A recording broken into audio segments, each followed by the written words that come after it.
আসসালামু আলাইকুম। আজকে আমি আপনাদেরকে দেখাবো আমাদের সবারই খুবই পরিচিত, রান্না কাজে খুবই ব্যবহৃত একটি উপাদান, সেটা হচ্ছে ধনিয়া পাতা।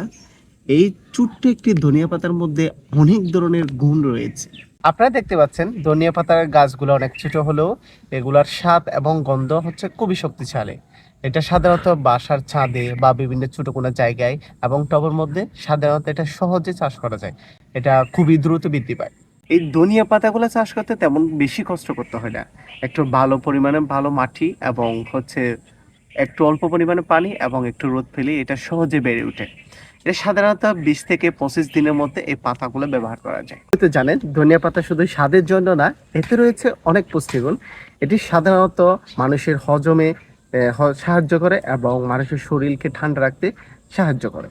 তাই রান্না কাজে যদি আমরা রান্নার সাথে যদি আমরা ধনিয়া পাতা যেগুলো ব্যবহার করি, তাহলে আমাদের রান্নার স্বাদটা একেবারে বদলে যায়।